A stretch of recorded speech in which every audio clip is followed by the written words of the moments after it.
44e édition de la célébration de l'unité, on y est, le Cameroun tout entier uni plus que jamais ce vendredi 20 mai 2016 pour célébrer cet événement sous le thème Force de défense et forces vives de la nation, ensemble pour lutter contre le terrorisme, la préservation de la paix et de l'intégrité nationale. Dans les deux grandes capitales du pays, l'heure était bien entendu à la démonstration effective de la préparation de la parade faite durant des jours. À la place Besseke ici à Douala, c'est devant un parterre de personnalités et de Camerounais patriotes qu'ont eu lieu les différents passages de toutes les composantes de ce défilé de l'unité. Lutte contre Boko Haram, l'Union européenne octroie plus de 32 milliards de francs CFA à la force multinationale. La décision de verser cette somme a été prise par la Commission européenne suite au sommet sur la sécurité régionale tenu le 14 mai dernier à Abuja au Nigeria. Par ce geste, l'Union européenne entend confirmer sa détermination à passer à la vitesse supérieure dans la lutte contre le groupe terroriste qui a multiplié ses exactions au nord-est du Nigeria, au Tchad, au Niger et au Cameroun. Les contingents nationaux opérant dans le cadre de cette force ont besoin de ressources nécessaires en termes d'infrastructures, de transport et de communication pour coordonner et diriger efficacement les opérations.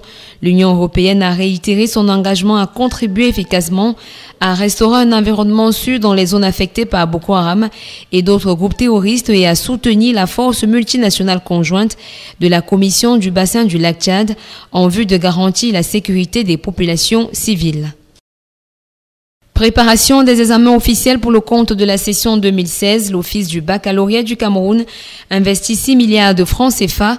L'institution a opté pour des restrictions dans le sens de faire des économies, tout en menant à bien cette session qui compte un effectif total de 360 682 candidats inscrits pour ces différents examens.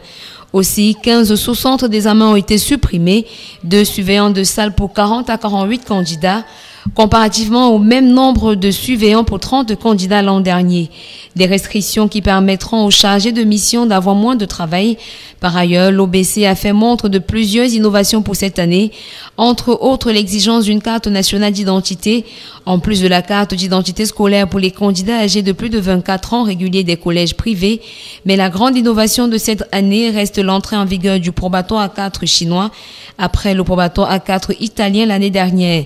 En plus de cela, un numéro court, le 8070, servira aux parents, élèves et enseignants à consulter les listes, effectuer des rectifications sur les listes provisoires, consulter le planning de déroulement des examens.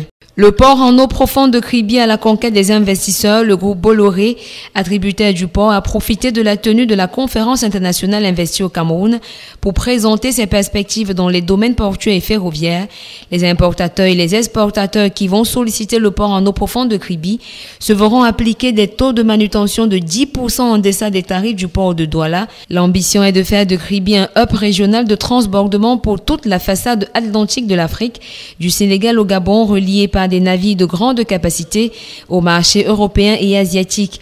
Il va également permettre l'approvisionnement des pays pourvus d'accès maritime comme le Tchad ou la République centrafricaine.